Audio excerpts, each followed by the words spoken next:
Welcome, everyone, to Torah is for Everyone.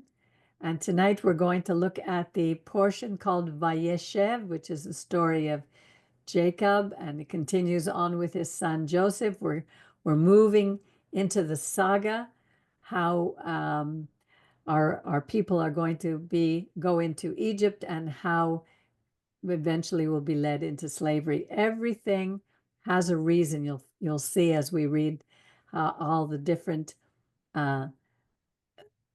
circumstances that look like they come out of nowhere, and yet they're all leading us into this saga that leads us into Pesach.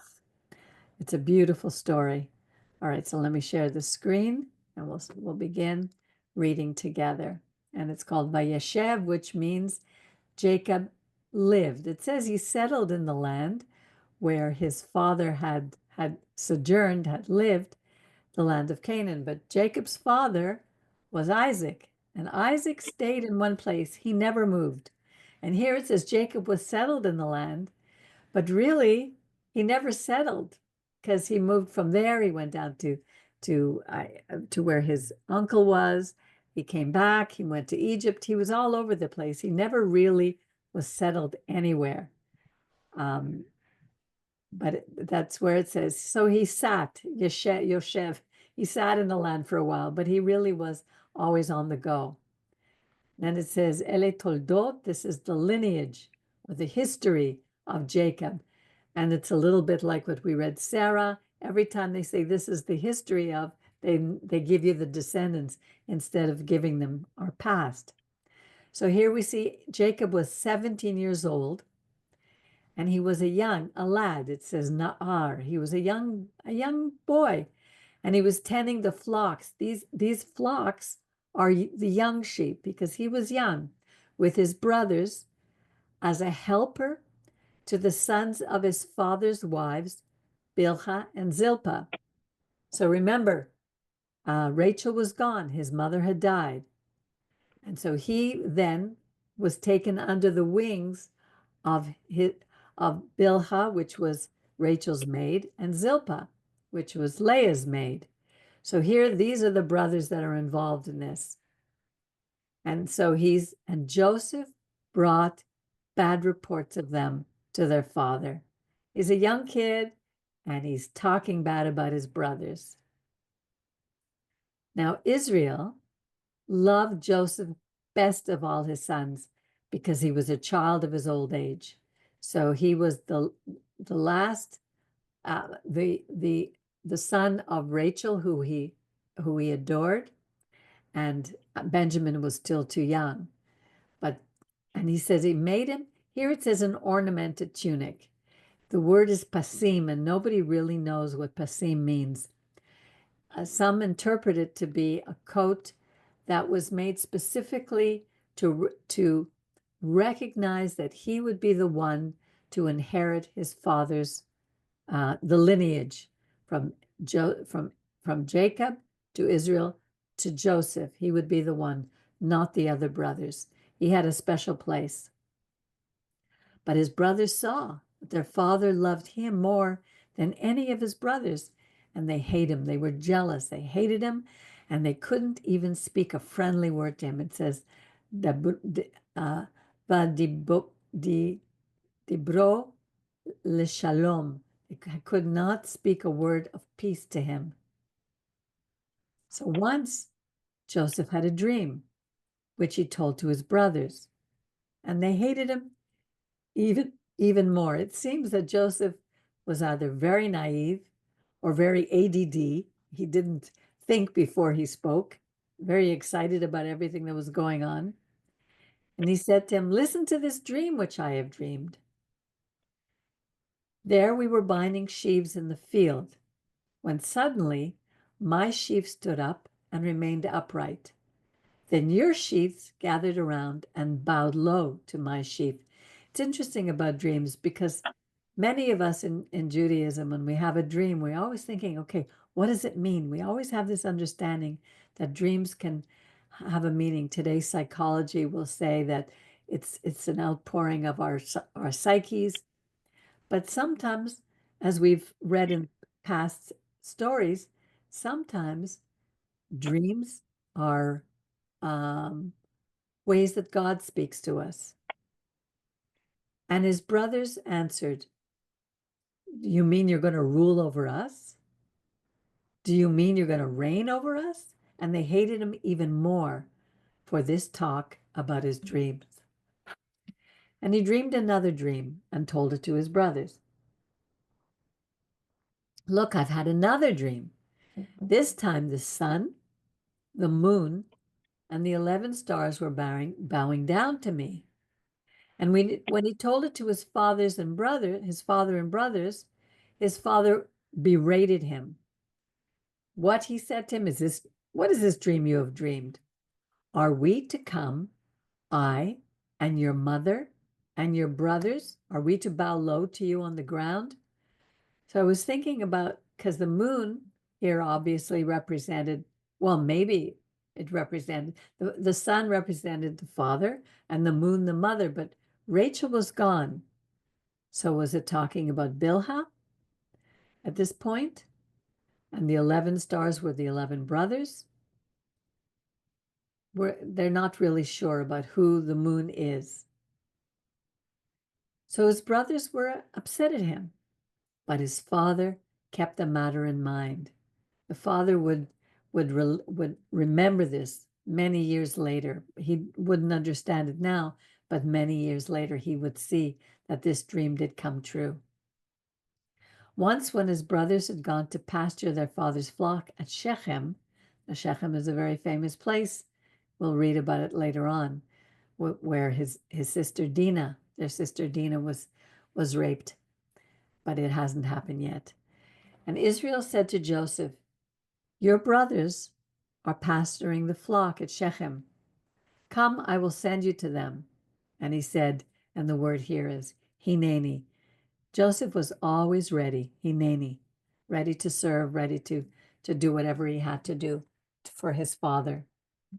And yet, and here, I don't understand, because Israel or Jacob must have known that the brothers were upset with him. Was he so naive to send this young boy out to his brothers who were so jealous of him? Did they never talk to him? Did he not see what was going on? But all these things had to happen in order for this saga to proceed the way it did. And he said to him, go and see how your brothers are, how the flocks are doing, and bring me back word." So he sent them from the valley of Hebron. When he reached Shechem, a man came upon him. Some say it was just a man, others say it was an angel watching over him. He was wandering in the fields. And the man asked him, "What are you looking for?" Now, we would wonder, why would this man all of a sudden, was he lost? Was he just wandering around? But I guess in those times, people just knew when someone was out of place, when someone was there. So, and he would ask them what was going on. But again, if he was an angel, it's possible that he was watching out for him. He answered, "I'm looking for my brothers. Could you tell me where they're pasturing?" The man said, "They have gone from here, for I heard them say, 'Let us go to Dothan.'" So Joseph followed his brothers and found them at Dothan. And they saw him from far off. And before he came close to them, they conspired to kill him. So imagine, this didn't happen overnight, this kind of anger. They were holding this for a long time, and they hadn't dealt with their anger. So here they were conspiring to kill him. That was how much they hated their brother. They said to one another, "Here comes that dreamer. Come, let's kill him and throw him into one of the pits, and we can say a savage beast devoured them, and we shall see what comes of his dreams." Now, these are just the sons at this point. These are just the sons of Bilhah and Zilpah. These were the servants, the concubines' children. They weren't Leah's children. But Reuben was there too. and he heard it. And he tried to save him from them. And he said, let us not take his life. So it looks like from this, they were all there. But when he was looking for his brothers, it was just Bilhah and Zilpah. So I guess they were all together. It's not always clear, but here we see that Reuben was there, and soon we'll see that Judah was also there. So Reuben heard it, and he tried to save him from them. He said, let's not take his life. He didn't seem to have this same anger, but maybe because he was Leah's firstborn. He had a place of, he was the firstborn, he was the eldest son, so he was a little more mature. He also wasn't a servant son, he was Leah's son. And Reuben went on and he said, don't shed any blood. Cast him into that pit out in the wilderness, but do not touch him yourself. He intended to save him from them and restore him to their father.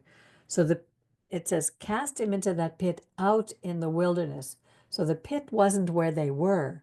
It was a little further off, away from where they were. Now, when Joseph came up to his brothers, they stripped Joseph his tunic, the ornamented tunic that he was wearing. Now, I was wondering, why would he be wearing this? He was going out to his brothers. He obviously knew that they were upset and they were jealous.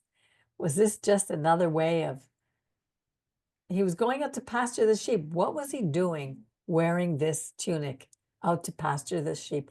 I can't understand that.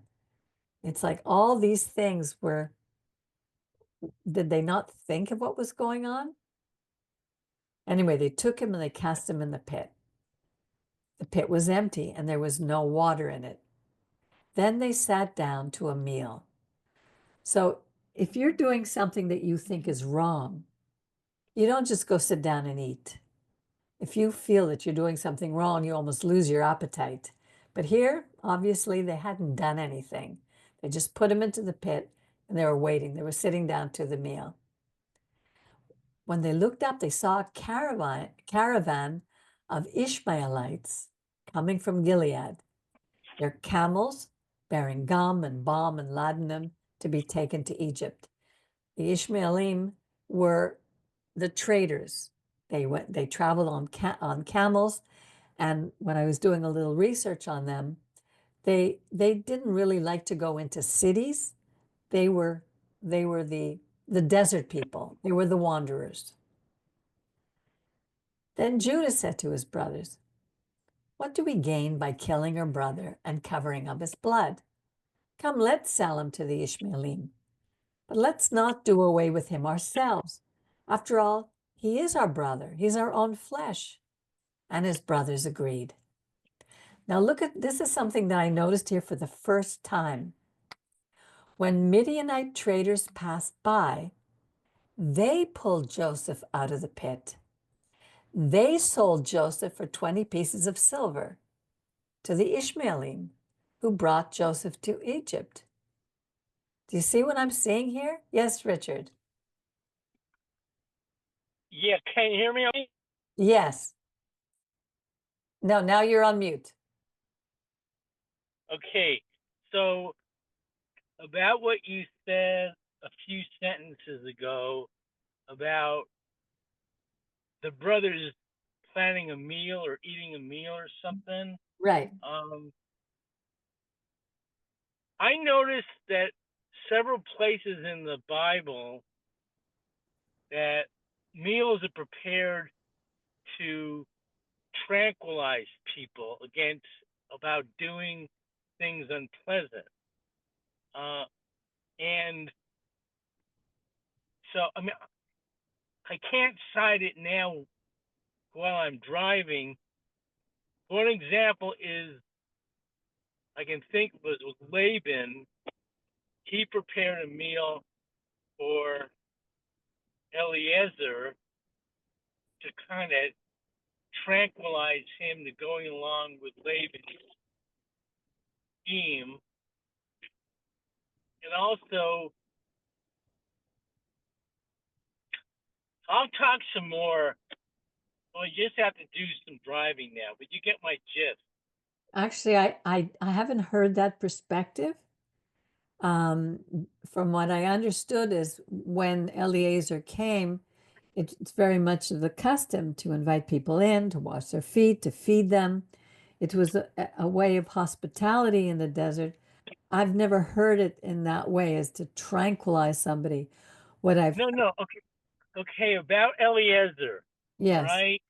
First, he came and he was brought somewhere, and before he was offered food, and he said, "I'll speak my message before I eat," or something like that. And that's been taken by Orthodox Jews as a model of fasting before getting married. Okay, and also eating is also, when we read eating, we should also infer drinking alcohol too. Okay, I mean, I can't place it now in my head as I drive, but I have noticed several places where people were fed before they did something unpleasant. Okay, and also quickly, I'm about Dothan. There is a city in the state of Alabama named Dothan. So I interesting. thought I'd throw that out. Okay. It's Um, throughout 3 counties. okay. My understanding, even from what some of the rabbis have said, is that when you know you're doing something wrong or bad, you instead of sitting down to enjoy a meal, you would fast. So, Okay. fasting would have to do with asking forgiveness for sins, spending time with God. But here, they're planning to do something and they just sit down to eat a meal. So it's like they don't feel bad about what they've done. But here it says, look at this. When Midianite traders passed by, now remember, they're having a meal and they're a little bit far off from where the pit is. We've already read that. Okay. And it says, they, the Midianite traders, pulled Joseph up out of the pit. They were the ones who sold Joseph for 20 pieces of silver to the Ishmaelim. They traded amongst each other. The Ishmaelim brought Joseph to Egypt. Now, when Reuben returned to the pit, he saw Joseph wasn't there. So he tore his clothes. He couldn't understand what it was. They were all eating. Now they go to the pit and they see it's empty. So he returns to his brothers, who were also, they were far off. They had all been eating. The boy is gone. What are we going to do now? So they took Joseph's tunic, they slaughtered a kid, and they dipped the tunic in blood. And it's interesting about what's happening here, because remember when Jacob deceived his father, his mother took a goat, a kid, and killed the goat, put the skin on on Jacob's hands, and to deceive his father. Here, Jacob is going to be deceived again using the kid and dipped in the tunic in the blood. It's again, we have this understanding of midah keneged midah, measure for measure. What we get is what we give. What we give is what we get. So they had the ornamented tunic taken to their father, and they said, "We found this. Please examine it. Is it not your son's tunic or not?" And Jacob recognized it, and he said, "My son's tunic. A savage beast devoured him. Joseph was torn by a beast." So Jacob tore his clothes, he put on sackcloth on his loins, and he observed mourning for his sons many days. And it says, all his sons and daughters sought to comfort him. This could either mean that Jacob had more daughters, Or when you say their sons got married, it's like their daughters are welcomed into the family. So it could be the wives of his sons. All his sons and daughters sought to comfort him, but he refused to be comforted, saying, "No, I will go down mourning my son into Sheol." Thus his father bewailed him. His father had no problem demonstrating that Joseph was his favorite. And this brings big problems in a family. Now, here it says the Midianites, but actually, here in the Hebrew, it says Ha-Midanim. And here you'll see it says Medanites. The Midianites and the Medanites were two different tribes. It wasn't the same. So we have the Medanites, the Midianites, and the Ishmaelites all working together, going through the desert. The Ishmaelim didn't like to go into the cities. They were desert people. And so there's a whole dynamic going on with who sold him. But here it says the Midanim, meanwhile, sold him in Egypt to Potiphar, a courtier. He was in the court of Pharaoh, and he was a prefect. He was high up in the court. And then suddenly we leave this story and we move into another story, the story of Judah, the fourth son of Leah. The first one was Reuben, who we read about. Then we have Shimeon and Levi, the second two sons. And then the fourth one is Judah. And it was here that the concept of the two messiahs, Joseph ben Joseph, Mashiach ben Joseph, the suffering servant, and Mashiach ben David, Yehuda, who comes from the line of Judah, the son of David. This would be developed throughout the times of the rabbis. So at this time, Judah left his brothers, and he camped near a certain Adulami, whose name was Hida. Then Judah saw the daughter of a certain Canaanite, and even though his family told him, "Do not marry the Canaanites," he did. He lived with whose name was Shua. He took her into his house as a wife, and he lived with her. She conceived and bore a son. His name was Er. She conceived again and bore another son and named him Onan. And once again she bore a son and named him Shelah. He was at Cheziv when she bore him. Why? They have to mention that that's where he was when she bore him. The word Cheziv here, if I go to, hang on a second. Cheziv. No, it's here. Sorry.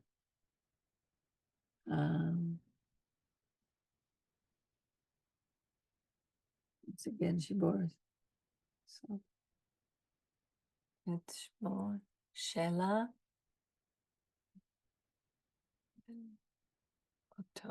Here, Chaziv.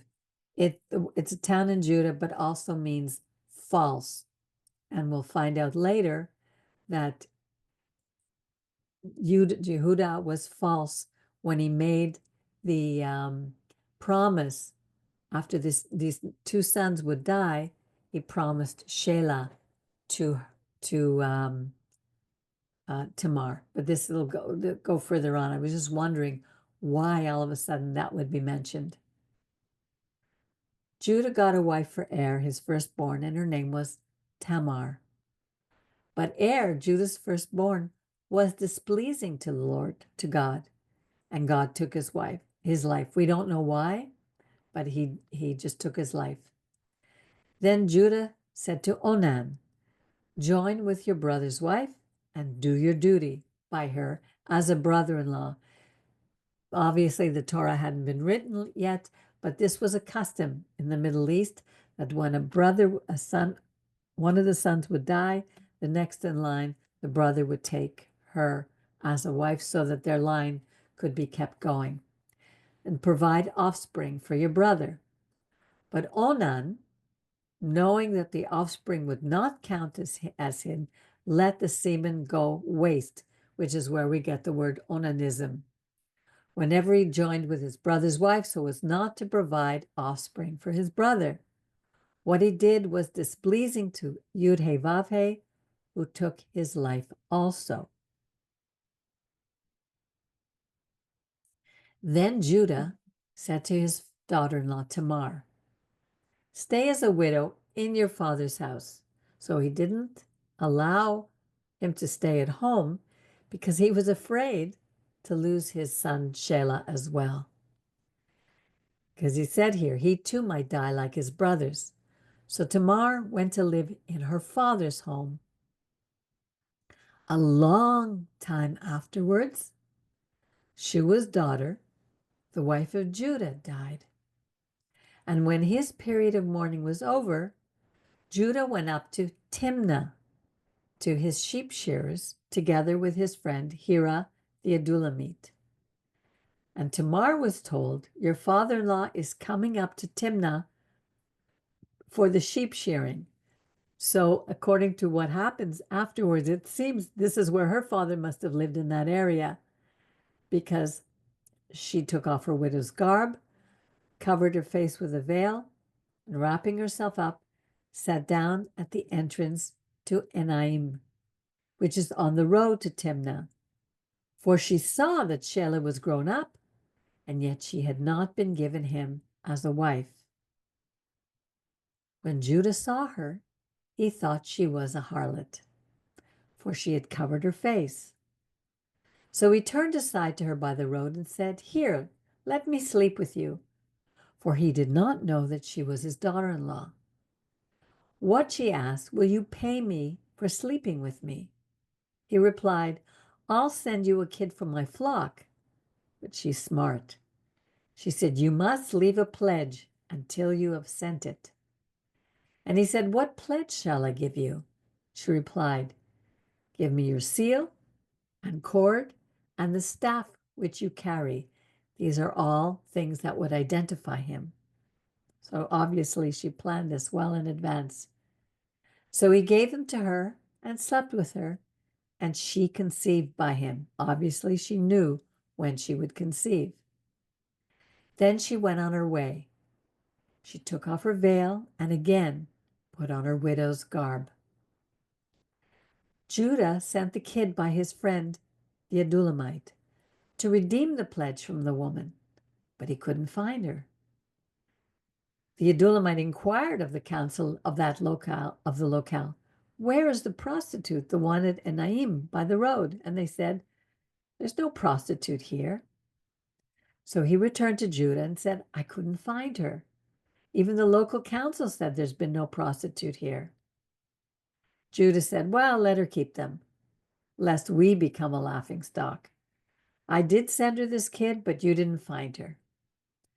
3 months later, Judah was told, "Your daughter-in-law Tamar has played the harlot. In fact, she is pregnant from harlotry. Bring her out," said Judah. "She should be burned." Now, remember, the Torah hadn't been written yet. In the Torah, when someone had, when they this kind of she was engaged, so to speak, to Shelah. She was promised to Shelah, but Judah didn't give her. And here, if someone commits adultery while engaged or married to someone else, both the male and the female would be stoned. But it was a practice in Egypt at the time, in that part of the world, that they would be burnt. It had nothing to do with what the Torah said should happen. As she was being brought out, she sent this message to her father-in-law, to Judah: "It's by the man to whom these belong that I am pregnant." And she added, "Examine these.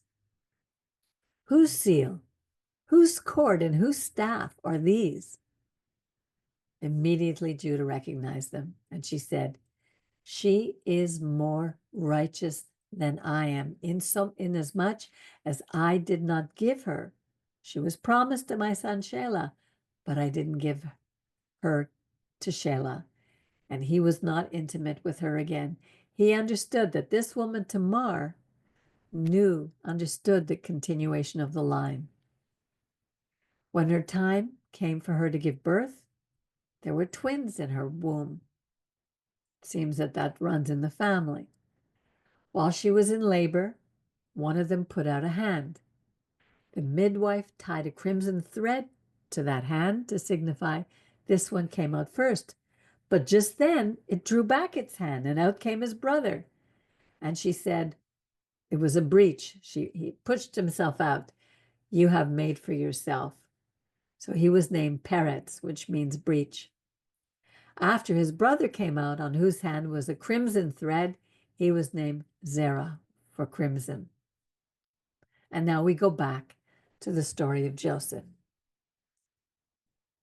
When Joseph was taken to Egypt, Potiphar, from the court of Pharaoh and his prefect, which is a type of Egyptian official, he bought him from the Ishmaelites who had brought him there. So we see, first we have the Midianites who sold it to the Ishmaelites, and then here we're back with the Ishmaelites who have brought them there. The Lord was with Joseph, and he became prosperous. He stayed in the house of his Egyptian master. And when his master Potiphar saw that Yud-Heh-Vav-Heh was with him, obviously he had heard the name of Yud-Heh-Vav-Heh from Joseph, and that Joseph lent success to everything he undertook. That the Lord lent success to everything that Joseph undertook. He took a liking to Joseph.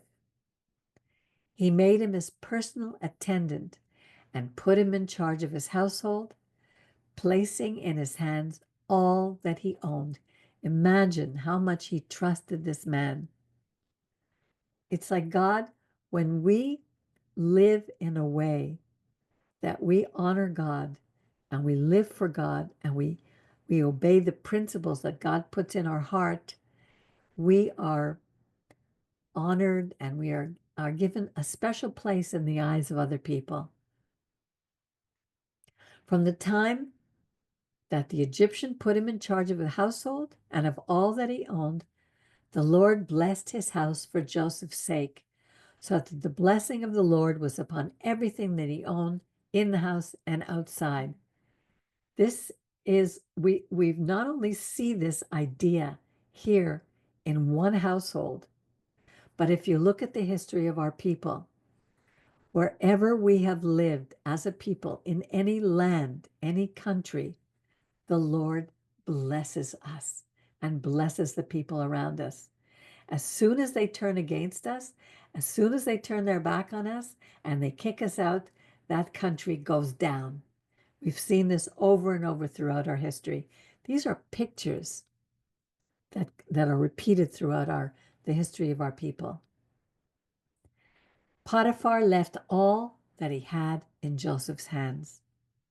And with him there, he paid attention to nothing except the food that he ate. Imagine how much this man trusted him. Now it says Joseph was well built and handsome.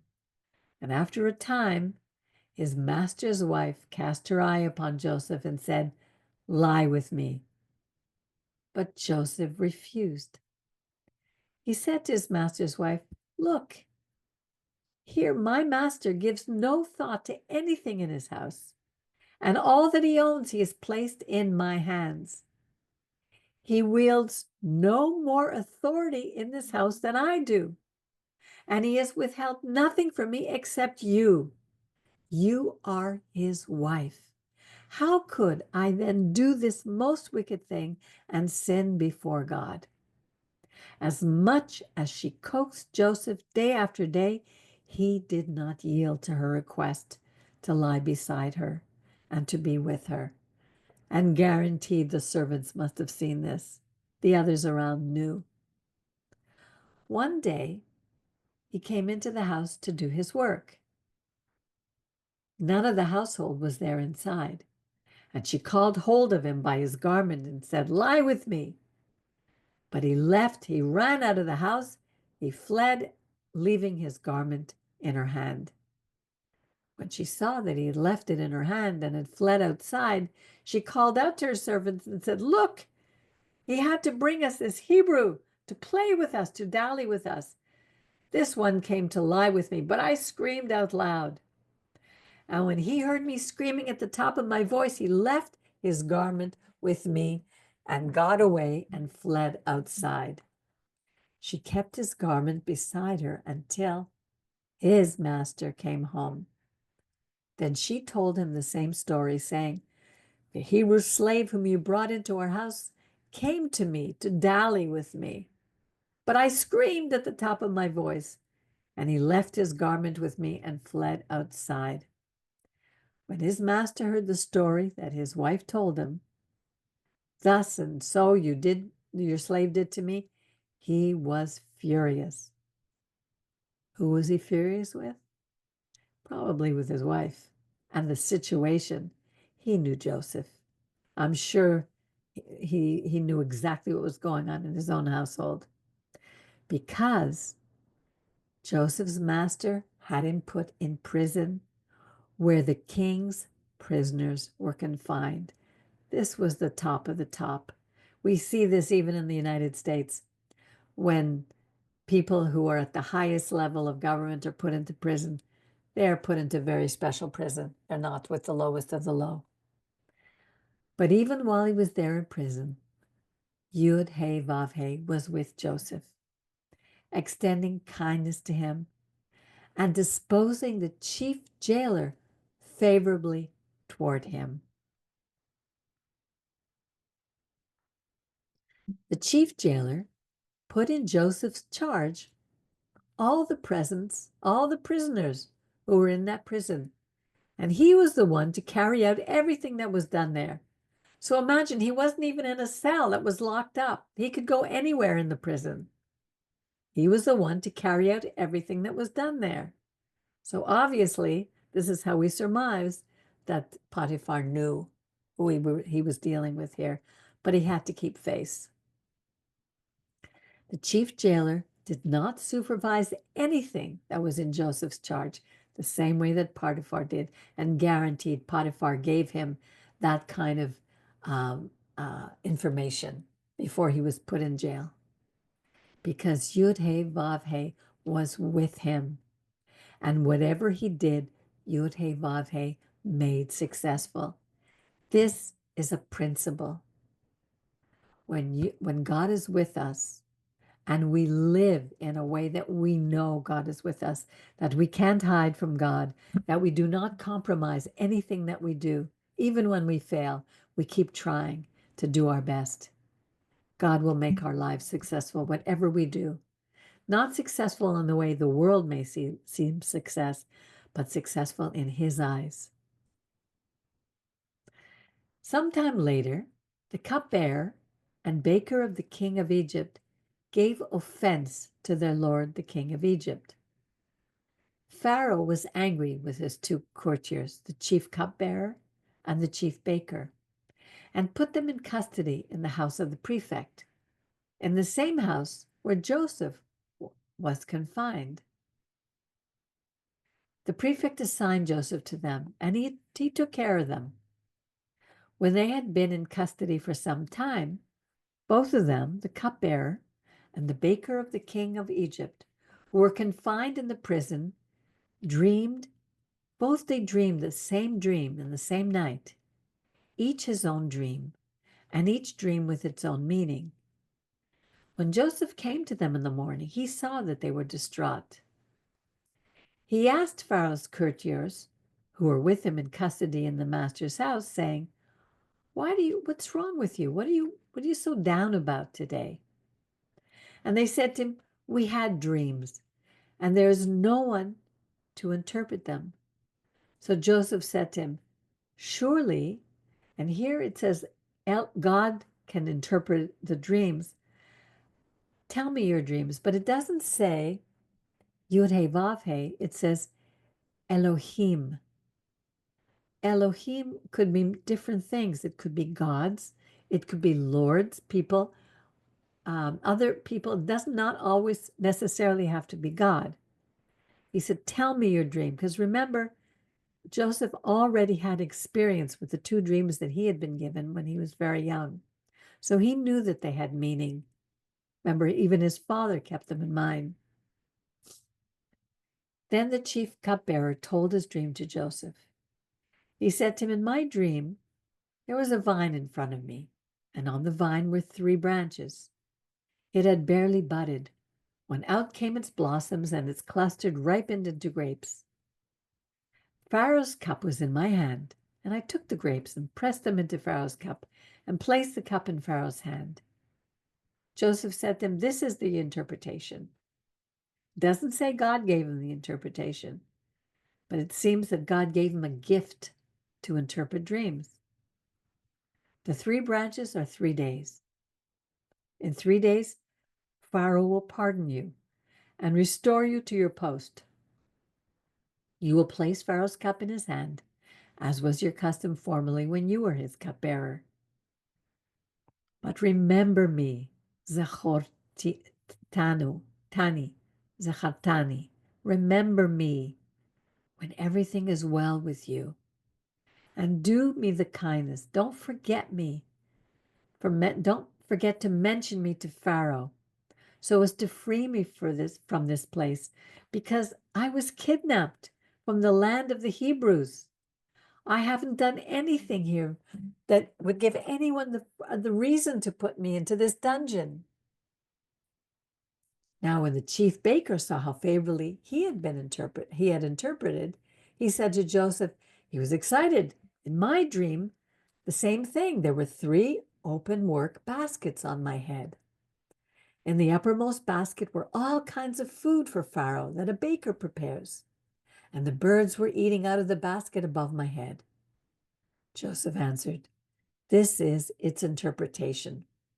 The 3 baskets are 3 days.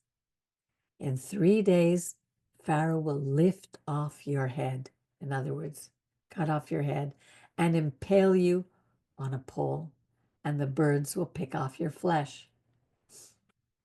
On the 3rd day, on his birthday, Pharaoh made a banquet for all his officials, and he called out his chief cupbearer and his chief baker from among his officials.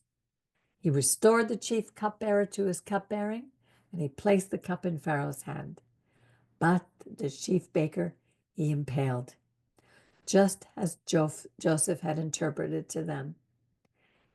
Yet the chief cupbearer did not think of Joseph. He forgot him.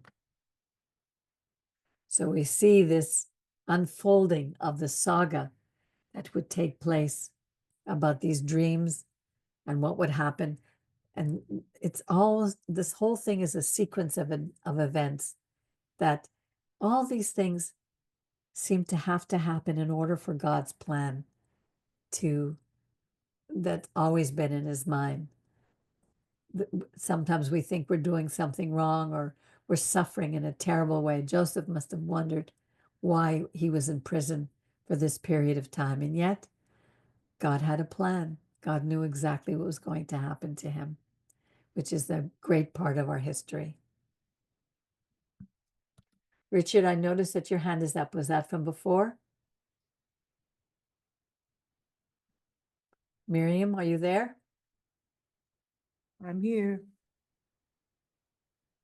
I can speaking? Sure, Sorry, I can- go, Richard. sure. All right, well, okay. Hey, about the food thing, about the meals thing. Don't forget what happened when, was it Esau? He lost his birthright because he was hungry, and he sold his birthright for a bowl of lentil soup, right? Right, right. All right. And that's an example of, that is one example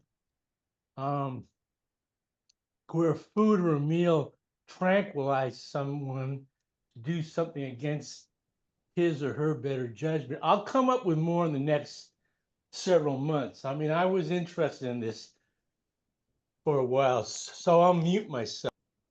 All right. Well, that's possible. To me, it looks like he honestly didn't care about his birthright. The food, he was hungry, but he certainly wasn't going to starve to death. He was a hunter. He came back with food all the time. He was a good cook because obviously his father loved his cooking. So to me, it really had less to do with food than the whole idea that the birthright would go to the one who God was choosing, and that would have been Jacob. Yes, Richard. No. I accidentally pressed that button. I lowered my hand. Okay. Okay. Yeah, I think the food could have been anything. Could have been the food. It just happened just to show how he valued the birthrights. Like he didn't value those things at all. No, he didn't care about the lineage like Esau didn't. Esau, was a hunter. He lived for now. He lived for the pleasures of the flesh. He wasn't interested in the future generations. He didn't marry. Abraham very clearly told the servant, go to my family. Do not let them marry. Don't let him marry a Canaanite. Bring me back someone from my father's household, from the land where he left, and bring them away. But Esau married the Canaanite. He married Ishmaelim. He didn't care what his parents said. He didn't honor his parents and their wishes. And these wives were nothing but trouble for Rebecca and Isaac. So the food was just kind of like it just didn't really mean anything to him. Jerry, any comments? Yeah, well, it's depends which soul was in the dominant period at the time, the godly soul or the animal soul, of which humans, we each have a godly soul and an animal soul. And sometimes when the animal soul rules or it overpowers the godly soul for certain periods of time. I don't think that he wanted to give up his birthright necessarily, but the time of the moment that he was hungry, he figured he'll eat now and he'll think about the other thing maybe later, So if someone is very hungry, certain humans, they do acts. When they do terrible acts, I believe that's in a moment of insanity. I think all humans who do something really terrible, they are insane. It means you're not thinking properly at the time, and many of them regret what they did with remorse, but they couldn't help themselves because the emotion, or primarily the animal soul, has taken over their bodies and ruled over the mental or intellectual soul, which is actually the soul that has given life and meaning to the animal soul and made the animal soul able to make those distinctions. But when the animal soul takes over, it sort of runs away, like you give someone something and you can't control. I'm going to give you all a question to think about either now or later that remind me something about a feast, and I'll see your interpretation. In Psalm 23, there's a line which sometimes I wrestle with, and I'm not sure of the interpretation. It's the Lord is my shepherd. And one of the lines is, thou preparest a table before me in the presence of mine enemies. I'm not quite sure of the interpretation, if you want to address that now or not. I think that's it for now. I'm not sure if that's something else, but that slips my mind. Okay. I just say something about what you said about people in great need, like you're talking about Esau with the lentils. From the context, I didn't get the feeling he was in great need. He was tired from hunting. There's no sense that he was like, starving for days or whatnot. He was just ran in and then he ran away. And you see further on that he married Canaanite, took a Canaanite wife, etc. So I don't think he was in such a dire position that it's not like somebody who's been starving for months and you offered him something and in their need. Anyway, that's my interpretation about that. And about Psalm 23, you wanted to know, like when God prepares a feast for me in the presence of mine enemies, like that line type Right, of. yeah, thou prepares the table for me in the presence of my enemy. What does that signify? My first just impression, without thinking much, is that even in our worst times, God will give us, a sense of his presence or a sense that he's with us. That's my, it's like his presence is like the feast of his presence. But I'm not sure. That's just my immediate thought on that. Richard, do you and have gifts any opinion about that?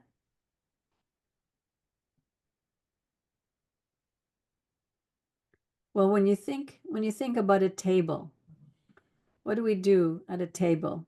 We gather, there's food on the table. To me, it would be a picture of provision. And when you think about enemies, what happens when an enemy attacks? They try to take everything away from us, try to rob us of everything that has any value. And yet God is saying, I will protect you. The whole idea of the shepherd is protection. The shepherd had a staff and a rod. With the staff, the staff had a hook. With the staff, they would pull a sheep out of a hole. With the rod, they would guide, kind of discipline the sheep, guide it, show them the way. So the whole idea around Psalm 23 is always about God is our shepherd. We are like sheep. And there's two things that the sheep does. It follows the crowd. It well, no, more than two things. In the idea of sheep in the Bible is that the sheep are the dumbest of all animals and the most innocent of all creatures. They'll eat anything. They'll go anywhere. They really need to be guided, to be taken care of completely. The job of a shepherd is really difficult. Usually the shepherd will go way ahead before he brings out the flock. He'll make sure that there's nothing in the pasture that the sheep could eat that would hurt him, because they'll eat anything in their path.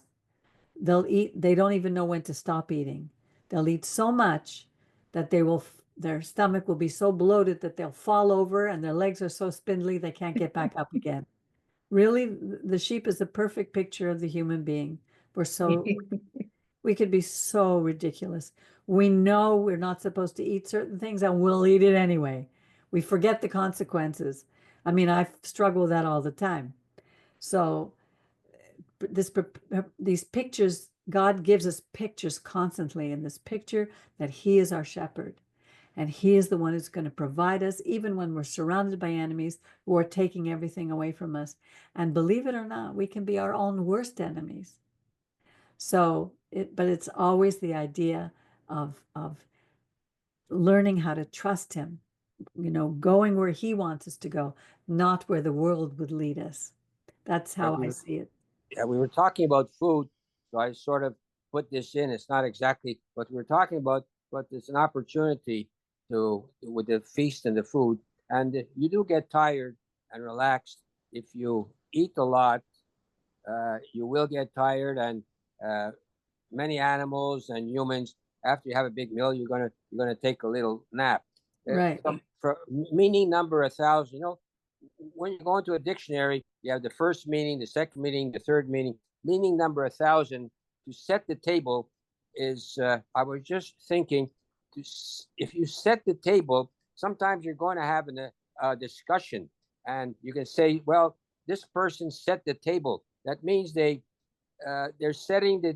talking about what you're going to be discussing. Right. He set the table means he made the agenda. He set the table. So I was the thousandth idea in this. I was sometimes thinking, set the table. Maybe he made the plan to overcome the enemies. He set the table on the plan. But this is not the popular point of view. The popular point of view is the feast and the eating and that. They're just an outside thought that I sometimes said. And since everything is infinite, I guess any thought could be Exactly. Remember, the rabbis have come up with 4 levels of interpretation, and it's called, the word is pardes, P-R-D-S. The P is pshat, the direct meaning of any passage. The remes, the R is for remes, which means a hint. It gives you a hint of maybe there's another direction that God is taking us. Then you have the D for drash, the teaching, what we can learn from this passage to apply to our lives. And then the S is the sod, the mystical. So we have 4 levels of interpretation of all these things. So that's why you'll have rabbis come up with so many interpretations, and they'll say, you're right, and you're right, and you're right. You know, many religions say, if I'm right, you have to be wrong. Not the rabbis. Our rabbis say, well, you can be right, and I can be right, and you can be right. Let's go and eat. We all, there's many levels. That's the beautiful thing about the Hebrew language. It's a language of pictures, and a picture, you know, it's like one picture is 1,000 words. There's so many ways of looking at a picture. For your repertoire, Peggy, I'm going to tell you, Sam came to the rabbi and he was complaining to the rabbi. He said, you know, Rabbi, I had an argument with Mo. So the rabbi says, Sam, you know, you're right. I'm making this short. A half hour later, Mo comes to the rabbi and tells him the story. And the rabbi says, you know, Mo, you're right. Meanwhile, the Rebbitzin is listening to all of this, you know. So he's like, the rabbi said, Sam is right. And he said, well, so Rebbe said, how could you say it? So the rabbi told his wife, you're also right. Exactly. You're right, and you're right, and you're right, and you're right. Of course, right. You know, we're talking about infinite. Yes. You know how small we are compared to the world, and the world is getting, the universe is expanding, they say, 1,000,000 miles a day or an hour, and it's déjà so big. I don't know, it's just we're getting smaller and smaller, and the universe is getting bigger and bigger and bigger. You know how big the sun is, Peggy? It's like almost 1,000,000 miles diameter. Could you imagine? No, unbelievable. It's 1,000,000 kilometers, I think. But anyhow, it's 10 miles. It's unbelievable how big the sun is. Yeah. And then that's the outside world. And then what about the inside world, where each cell is a universe in itself? That's something very special. They say the infinity of this tiniest thing is almost harder to imagine than the infinity of the largest thing. So infinitely small is supposed to be harder to imagine than infinitely large. But anyhow. And that's why, for us to walk around with a pride as if we have all the answers. The older I get, the more I read the Torah, the more I understand that the less that I know. Well, that's because that's wisdom. Well, there's sayings on that, the more you know, the more you realize you don't know. So exactly. That means you're getting more, you're adding to your knowledge, Exactly. But you have to use your imagination. Yes. Because imagination doesn't necessarily have limits. I know my cousin Einstein said imagination, you know my cousin Einstein, right? Of course, very well. Einstein, Lipstein, Einstein, so from the Stein family. So my cousin Einstein says that imagination is greater than knowledge. And the sad thing is that our imagination right now is being robbed from us at every turn, with artificial intelligence, with this walking around with the phones all the time, immersed in the social media. we are not using our imagination to the best of our ability. But we will, and they will all become under our control. People are worried that artificial intelligence is going to run away with us, but no, humans are going to progress because we don't have any limits. But Yes. what does that mean, no limits? That's what happened. Well, we heard about that at the Tower of Babel. God said, he said he went down to see what was going on, because here they're building this huge ziggurat to try to become like God, that was going up. And God said, anything that men, when they're all together, anything that they put their heads together to do, they can accomplish, they can achieve. There are no limits. That's why God divided the languages, so that because we were going in the wrong direction. When we go in the direction of God, there was no limits in a beautiful way. When we go in the direction of the opposite, Yetzer Hara, again, no limits to the amount of evil that we can do. So Also, to continue with that, if we're trying to think of a concept, we can forget about it and not come to the idea. Without limit, we can forget about it without limit. Miriam, I think you were going to say something. Well, just what like what Peggy said, when we do it in the wrong way, things are like spoiled. But when I think of limits, like we could keep on going in the same way, learning more things, but that's not limits because it's always the same. Like, so we require more scientific knowledge and et cetera, et cetera. But real knowledge is not about having more and more. It's the right knowledge. Like with God, that's the right knowledge. Otherwise, it's not becoming more and more. It's just becoming the same thing times 100. You know what I mean? The kind of things that we invent. So we'll invent things that do this and do that, but it's still the same thing. It's our whole perspective has got to change. But also I was thinking, just the idea, there's so many stereotypes in the world, and some of them have a bit of truth, but they become almost pat answers or cliches just because they have a bit of truth. Like I was thinking, like when Joseph was, when Potiphar's wife tried to seduce Joseph, and she was probably beautiful because, he wouldn't marry, who knows? But anyway, he tried and tried and tried and tried, and Joseph was a handsome man.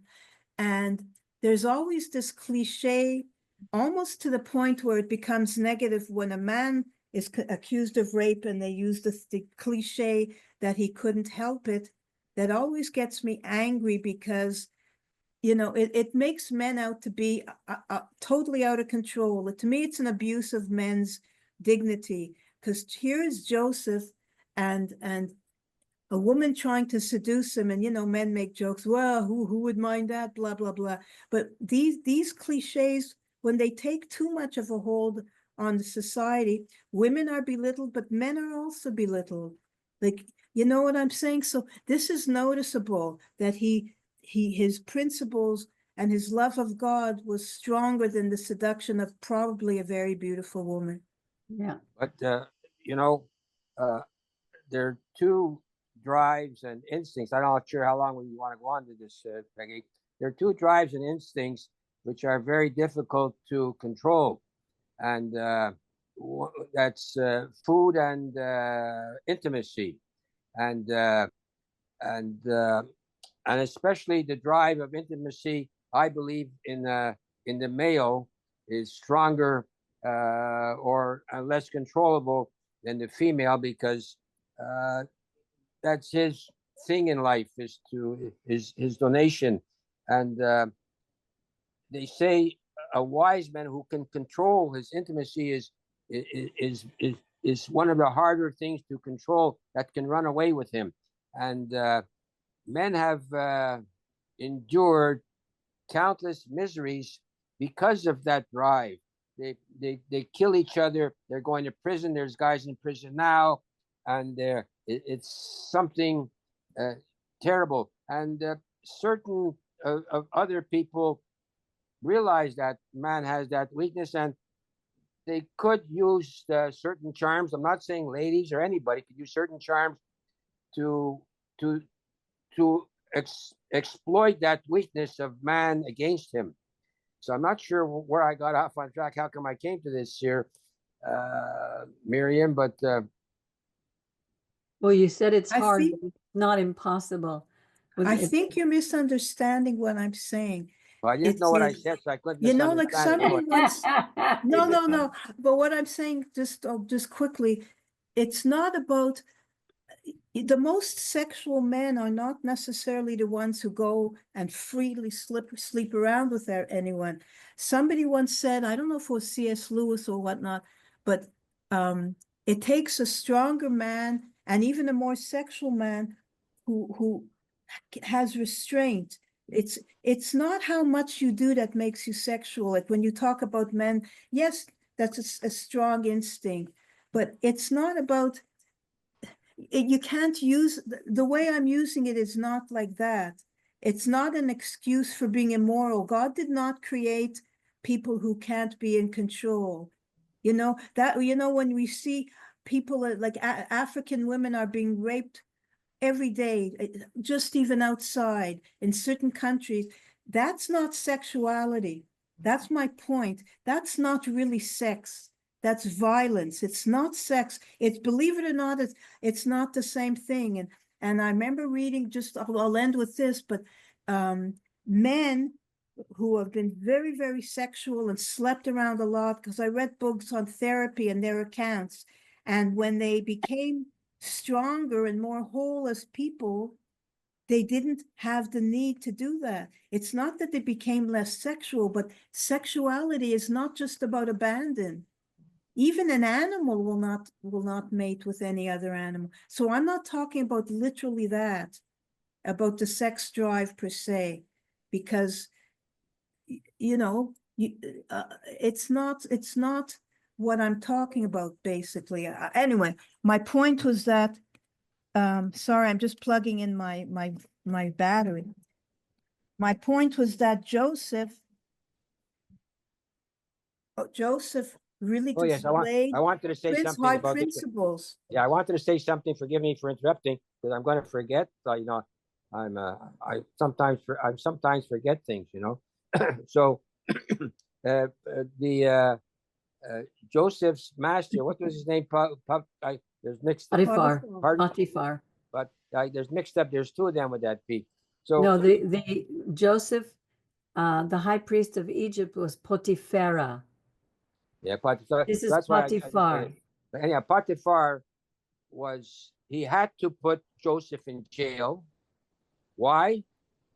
He had to put Joseph in jail because he wanted to please his wife. It wasn't against Joseph that he put him in jail. Right. He put Joseph in jail because he wanted his wife to stay with him. So he did it to please her. This is what I take from it. And he had no ill feelings against you. So this is what he had to do for his desire to keep his wife. He had to put Joseph in jail. So you're talking about, so he knew his desire was so strong for his wife. Look what he had to do to this man. Yeah, but he didn't put him, he understood that it wasn't Joseph. He understood that the problem was the wife, which is why he put him in the best prison available. Yeah, he put him in the mildest thing that he could get away with to please his wife. So I'm just saying. But it was also, God is behind the scenes, because look what had to happen. The two dreams would be interpreted. Right. It was necessary. And then later on, Pharaoh had dreams. Then the next It was necessary to the result of the whole saga. But still, this is a story in itself. Which so even though it's you have the mainline story, but this story is another story within itself. Right. Which is why I don't know how we got onto this year topic. This we're talking about the instinct of food. I guess. Look where we segued into. Well, because we're humans, and humans have all these desires, which can be out of balance when we're not healthy. When we take God out of our lives, we're opening Pandora's box, and it can lead to really anything in either direction. There are desires and there are desires. What I'm saying is, certain people can do something by drive, and other people will do something in spite. And it's not necessarily a drive, but it could be like a spiteful thing. So, there's infinite reasons why people do things. It's not necessarily a drive. They'll do things for many different reasons. And yeah, Miriam, I'm sorry, I don't know if I got off track with what you were saying. Miriam, you're on mute. No, I'm just saying that sometimes we have certain, I just think certain labels or whatnot that, are offensive to either sex. And in this case, I think a lot of misinterpretation, of a man's sex drive makes it almost buffoonery. Yes, men have strong sex drives, but it's not really about sex. So when you hear jokes about she was asking for it or stuff like that, a moral man will not, even joke about, a woman being raped because she was asking for it. Like, it's just, anyway, that's what I was saying. When Well, Joseph, I think there's could be a touch. I think there's some truth to everything that we say. If the people were not in the position at the time, and with the woman, what she did, you have that saying, a woman scorned is worse than held, and so she insisted on getting even with Joseph, so much so that she insisted that her husband do something even further than that. So it's not only the drive; it's sometimes the revenge and the vengeance. And this is an evil part of our animalistic nature, which we have to control, which sometimes we have to work on. Yes, exactly. And it's easier to work on it when we know the rules, when we know the boundaries, and when we understand that we're connected to the creator of the universe by our spirit. And the spirit within us helps us to deal with these things. But one important thing, one important thing, it has been written somewhere, said, rightly or whatever, so that the reason for the flood, Miriam, I'm speaking with you, to everyone in general and to you specifically, the reason for the flood and the evil that the men were doing or the people were doing was the promiscuity of the people. And that was the evil that they were committing. there's Well, no that doubt about that. I remember that our rabbi would speak about three main reasons why all the empires throughout history have fallen, have collapsed. And the first one was always sexual deviancies, decadence, as far as corruption goes, greed, all these like government corruption, depravity, the morals of the country would be completely collapsed, where they're living in an amoral society. Again, And the last one, the holy men went up to the Lord and said, Lord, take away the sexual drive. So the Lord took away the sexual drive from all the people. So what happened? Well, the hens didn't lay any eggs and life just started to slow down and stop. So they said, Lord, we cannot live that way because we're all going to die. So he gave back some of the sexual drive except for the incest drives. And so that drive we don't necessarily have. So the sexual drive is necessary for life. yes, he said, go out and multiply, go forth and multiply. We need that. But again, there's healthy and then there's unhealthy. There's the good way of looking at it and the bad way of looking at it. That's our battle on this planet. Yes, Brian. Toby is one of those Jews that you're Jewish by your mother. Okay. Expect her by the father. I also expect her. Brian, the master of non sequiturs. I also expect her Look up about the passenger pigeon. Brian, you're fixated on that. Pigeon was female. They couldn't find a male for it. So we are Jews by our father. Because they couldn't find a male for that bird died. There's no more of the passenger pigeon. Yes, So we had a longer session this time, Peggy. we did. We did. And I enjoyed it.